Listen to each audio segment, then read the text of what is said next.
दोस्तों, समंदर की गहराइयों से लेकर अनंत अंतरिक्ष तक भारत और फ्रांस ने एक ऐसा गठजोड़ तैयार कर लिया है जिसने वॉशिंगटन से लेकर बीजिंग तक भारी खलबली मचा दी है। ये कोई आम डील नहीं है। ये 1 लाख करोड़ रुपए से ज्यादा का वो बड़ा प्रोजेक्ट है जो भारत की सुरक्षा को रणनीतिक स्वायत्तता यानी खुद के दम पर फैसले लेने की पूरी ताकत दे रहा है। रक्षा मंत्री राजनाथ सिंह और फ्रांस की कैथरीन वॉल्ट्रिन के बीच हुई एक टॉप लेवल मीटिंग ने अगले 10 सालों के लिए एक ऐसा एग्रीमेंट लॉक कर दिया है जो दुनिया का पूरा पावर बैलेंस भारत के फेवर में झुका देगा। इस मीटिंग में एक बहुत बड़ा फैसला हुआ है, लेकिन ये तो सिर्फ शुरुआत है। असली गेम तो इसके आगे है। आखिर क्यों हॉर्मुज स्ट्रैट के भारी तनाव के बीच पूरी दुनिया आज भारत और फ्रांस के विदेश मंत्रियों की तरफ आस लगाए बैठी है? रूस जैसा पुराना दोस्त और अमेरिका जैसा सुपर पावर लाइन में खड़े हैं, फिर भी भारत ने अपनी नौसेना के सबसे बड़े प्रोजेक्ट के लिए सिर्फ फ्रांस को ही क्यों चुना? ऐसा क्या है फ्रांस की नेवल ग्रुप की उस डील में जो भारत को समंदर के भीतर एकदम अदृश्य और अजेय बनाने जा रही है? हवा में राफेल का खौफ तो दुनिया देख चुकी है, लेकिन फ्रांस की साफरान कंपनी के साथ मिलकर भारत अब कौन सा ऐसा महाइंजन बना रहा है जो फाइटर जेट्स की दुनिया पूरी तरह से पलट देगा? और सबसे बड़ा सवाल, अंतरिक्ष की रेस में एलन मस्क की स्टारलिंक को मिट्टी में मिलाने के लिए इसरो ने यूरोपियन दिग्गज यूटेलसैट के साथ कौन सा ढाकड़ मास्टर स्ट्रोक खेला है? तो चलिए बिना किसी देरी के इस पूरे जियोपॉलिटिकल सस्पेंस से पर्दा उठाते हैं। सबसे पहले बात करते हैं उस मिसाइल की जिसने दुश्मनों की नींद उड़ा रखी है, हैमर मिसाइल। ये कोई आम हथियार नहीं है। ये मीडियम रेंज की हवा से जमीन पर मार करने वाली एक शानदार गाइडेड मिसाइल है। आसान भाषा में समझें तो ये राफेल लड़ाकू विमान का सबसे प्रमुख हिस्सा है। भारत के पास पहले से ही राफेल का बेड़ा मौजूद है और नए राफेल विमानों की डील पर बात चल रही है। ऐसे में सोचिए, जब राफेल जेट भी अपना हो और उसमें लगने वाली हैमर मिसाइल भी अपने ही देश में बन रही हो, तो इंडियन एयरफोर्स का भौकाल किस लेवल का होगा? भारत की भारत इलेक्ट्रॉनिक्स लिमिटेड और फ्रांस की सैफरान इलेक्ट्रॉनिक्स एंड डिफेंस के बीच इस मिसाइल को भारत में ही बनाने के लिए एक जॉइंट वेंचर पर पक्का एग्रीमेंट हो चुका है। इससे सिर्फ हथियार ही नहीं बनेंगे, बल्कि एडवांस टेक्नोलॉजी के मामले में भारत पूरी तरह से आत्मनिर्भर बन जाएगा। इस मीटिंग में राजनाथ सिंह ने एक बहुत तगड़ी बात कही है। उन्होंने साफ कर दिया है कि हिंद महासागर के इलाके में भारत ही फर्स्ट रिस्पॉन्डर यानी सबसे पहले मदद करने वाला और रीजनल सिक्योरिटी प्रोवाइडर यानी सबकी सुरक्षा तय करने वाला देश है।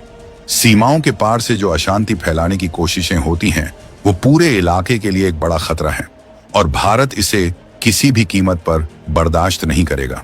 भारत और फ्रांस ने साफ कर दिया है कि उनका ये रिश्ता कोई दुकानदारी वाला लेन देन नहीं है, बल्कि ये दोनों देशों का एक लॉन्ग टर्म विजन है। फ्रांस और भारत के सैनिक अब एक दूसरे के ठिकानों पर तैनात होंगे, साथ मिलकर ट्रेनिंग करेंगे और बड़े ऑपरेशंस को अंजाम देंगे। ये सब देखकर चीन का पसीना छूटना लाजमी है, लेकिन कहानी में असली सस्पेंस तो अब शुरू होता है। अब जरा अपना फोकस मिडिल ईस्ट यानी पश्चिम एशिया पर शिफ्ट करते हैं। एक तरफ ईरान का अमेरिका और इजराइल के साथ जबरदस्त पंगा चल रहा है। हालांकि इसमें सीज फायर हो गया है, लेकिन हालात इतने टाइट हैं कि ईरान ने हॉर्मुज स्ट्रेट को अभी भी ब्लॉक कर रखा है। हॉर्मुज स्ट्रेट समंदर का वो संकरा रास्ता है जहां से दुनिया भर का तेल गुजरता है। अगर ये रास्ता बंद रहता है तो पूरी दुनिया में पेट्रोल डीजल की हाहाकार मचना तय है। ऊपर से पूरी ग्लोबल सप्लाई चेन टूटती है। लेकिन इस महासंकट के बीच एंट्री होती है भारत की। दुनिया को इस क्राइसिस से बाहर निकालने के लिए भारत और फ्रांस आपस में हाथ मिलाते हैं। पेरिस के पास G7 देशों के विदेश मंत्रियों की एक बहुत बड़ी मीटिंग होती है। इस मीटिंग में हमारे विदेश मंत्री एस जयशंकर एक स्पेशल पार्टनर के तौर पर शामिल हुए। वहां उन्होंने फ्रांस के विदेश मंत्री जीन नोएल बैरो के साथ मिलकर हॉर्मुज जलडमरू मध्य की सुरक्षा तय करने पर एक बहुत ही सॉलिड चर्चा की है। जयशंकर ने G7 के मंच से एकदम बेबाक अंदाज में दुनिया के सामने अपनी बात रखी। उन्होंने साफ कहा कि इस तनाव की वजह से जो एनर्जी क्राइसिस आ रहा है, जो खाने पीने और फर्टिलाइजर की कमी हो रही है, वो ग्लोबल साउथ यानी विकासशील देशों के लिए बहुत बड़ा सिरदर्द है। भारत और फ्रांस मिलकर ईरान के लगातार संपर्क में हैं और इसका असर देखिए। ईरान के विदेश मंत्री सैयद अब्बास अराघची ने पूरी दुनिया के सामने डंके की चोट पर कह दिया है कि ईरान के जो दोस्त देश हैं जैसे कि भारत, रूस और चीन, उनके लिए हॉर्मुज का रास्ता खुला हुआ है। यानी दोस्तों, जब पूरी दुनिया टेंशन में है तब भारत का रुतबा मिडिल ईस्ट में सिर चढ़कर बोल रहा है। लेकिन दोस्तों, समंदर के ऊपर का खेल तो आपने देख लिया, असली गेम तो समंदर के पानी के नीचे चल रहा है, जो किसी को नजर नहीं आ रहा। चीन लगातार अपनी नौसेना को बढ़ा रहा है।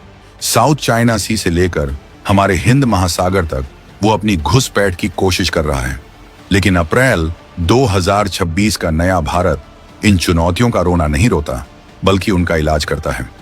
भारतीय नौसेना अपनी ताकत को कई गुना बढ़ाने के लिए पूरे 1 लाख करोड़ रुपए से ज्यादा की 2 बहुत बड़ी पनडुब्बी डील फाइनल करने जा रही है। ये डील अगले साल के मध्य तक एकदम पक्की हो जाएगी। इसमें सबसे पहली और बड़ी डील है 3 नई स्कॉर्पियन पनडुब्बियों की। इस डील की कीमत करीब 36,000 करोड़ रुपए है। ये पनडुब्बियां मुंबई के मजगांव डॉक लिमिटेड यानी एमडीएल में फ्रांस की दिग्गज कंपनी नेवल ग्रुप के साथ मिलकर बनाई जाएंगी। इससे पहले भी भारत ने प्रोजेक्ट 75 के तहत नेवल ग्रुप के साथ मिलकर 6 स्कॉर्पियन पनडुब्बियां बनाई हैं, जिन्हें कलवरी क्लास कहा जाता है। इनमें आईएनएस कलवरी, खंडेरी, करंज, वेला, वागीर और वागशीर शामिल हैं। आखिरी पनडुब्बी जनवरी 2025 में नौसेना में शामिल भी हो चुकी है। अब आप सोचेंगे कि इन पनडुब्बियों में ऐसा क्या खास है। दोस्तों, ये डीजल इलेक्ट्रिक पनडुब्बियां हैं जिनका वजन 1500 टन और लंबाई 75 मीटर होती है। सबसे बड़ी बात, इनमें एयर इंडिपेंडेंट प्रोपल्शन यानी एआईपी सिस्टम लगा होता है। आम पनडुब्बियों को बैटरी चार्ज करने के लिए बार बार समंदर के ऊपर आना पड़ता है, जिससे दुश्मन उन्हें आसानी से पकड़ लेता है। लेकिन एआईपी सिस्टम की मदद से ये स्कॉर्पियन पनडुब्बियां बिना ऊपर आए लगातार 21 दिनों तक पानी के भीतर छुप कर रह सकती हैं। इनके अंदर खतरनाक टॉर्पीडो, एंटी शिप मिसाइलें और माइंस बिछाने का पूरा सिस्टम मौजूद है। ये पनडुब्बियां भारत की पुरानी पड़ चुकी रूसी किलो क्लास पनडुब्बियों को रिप्लेस करेंगी और समंदर में चीन के खिलाफ एक ऐसी अदृश्य दीवार खड़ी करेंगी जिसे भेदना नामुमकिन होगा। अब आपके दिमाग में एक सवाल जरूर आ रहा होगा कि आखिर भारत ने अमेरिका या रूस जैसे बड़े देशों को छोड़कर फ्रांस की नेवल ग्रुप को ही क्यों चुना। इसके पीछे एक बहुत ही गहरा जियोपॉलिटिकल सस्पेंस है। भारत के लिए फ्रांस सिर्फ एक कंपनी नहीं है, बल्कि वो एक पूरा इकोसिस्टम है। जब हम रूस की बात करते हैं तो वो हमारा पुराना दोस्त जरूर है, लेकिन यूक्रेन क्राइसिस के बाद रूस पर पश्चिमी देशों के बहुत सारे बैन लग गए हैं। इससे रूस की सप्लाई चेन बुरी तरह टूट गई है। 2023 में ही इंडियन एयरफोर्स ने कह दिया था कि रूस अपने कमिटमेंट पूरे नहीं कर पा रहा है। ऊपर से रूस की चीन पर बढ़ती हुई निर्भरता भारत के लिए एक बड़ा रेड फ्लैग है। वहीं अगर अमेरिका की बात करें तो वो हथियार तो बेचना चाहता है, लेकिन वो अपनी कोर टेक्नोलॉजी कभी नहीं देता। अमेरिका के साथ कोई भी डील करो तो वो अपने आईटीएआर जैसे कड़े कानून लगा देता है और ये शर्त रखता है कि आप उनके हथियारों का इस्तेमाल कैसे और कब करेंगे, इस पर वो नजर रखेंगे। अमेरिका कभी नहीं चाहेगा कि भारत अपनी तकनीक खुद बनाकर उन पर निर्भर रहना छोड़ दे। लेकिन फ्रांस का स्टाइल एकदम अलग है। France no strings attached policy पर चलता है। वो भारत पर कोई राजनीतिक शर्त नहीं थोपता। याद कीजिए 1998 का पोखरण परमाणु परीक्षण, जब अमेरिका और जापान समेत पूरी दुनिया ने भारत पर कड़े बैन लगा दिए थे, तब फ्रांस वो अकेला पश्चिमी देश था जो भारत के साथ सीना तान कर खड़ा था। फ्रांस भारत की रणनीतिक स्वतंत्रता की इज्जत करता है। नेवल ग्रुप भारत के लिए इसलिए गेम चेंजर है क्योंकि उसने हमें सिर्फ असेंबली लाइन नहीं दी, बल्कि सच्चा प्रौद्योगिकी हस्तांतरण यानी ट्रू ट्रांसफर ऑफ टेक्नोलॉजी दी है। फ्रांस ने भारत के इंजीनियरों को डिजाइनिंग, वेल्डिंग और क्रिटिकल मैन्युफैक्चरिंग की पूरी एबीसीडी सिखाई है। भारत की खुद की रिसर्च संस्था डीआरडीओ ने जो अपना स्वदेशी एआईपी सिस्टम बनाया है, फ्रांस की नेवल ग्रुप पूरी ईमानदारी से उस भारतीय तकनीक को अपनी स्कॉर्पियन पनडुब्बियों में फिट करने में मदद कर रही है। ये कोई छोटी बात नहीं है दोस्तों। कोई भी विदेशी कंपनी अपनी मशीन में दूसरे की तकनीक को आसानी से घुसने नहीं देती, लेकिन फ्रांस भारत को यह स्पेस दे रहा है। इसके अलावा फ्रांस भारत को अंडर वाटर डोमेन अवेयरनेस यानी समंदर के नीचे पनडुब्बी की आवाज कैसे कम करनी है और दुश्मन को दूर से कैसे पकड़ना है, इसके लिए बेहतरीन सोनर और स्टील्थ तकनीक भी दे रहा है। ऐसी भी चर्चाएं हैं कि फ्रांस अपनी एडवांस्ड बाराकूडा क्लास की तकनीक भी भारत को देने पर बात कर रहा है, जो अमेरिका किसी कीमत पर नहीं देता। समंदर के नीचे का ये थ्रिलर तो आपने समझ लिया, लेकिन अब जरा नजर उठाइए आसमान की तरफ। भारत और फ्रांस की एरोस्पेस पार्टनरशिप ने पूरे एशिया का नक्शा ही बदल कर रख दिया है। डसॉल्ट कंपनी के राफेल जेट्स का जो खौफ पाकिस्तान के अंदर बैठा है वो किसी से छिपा नहीं है।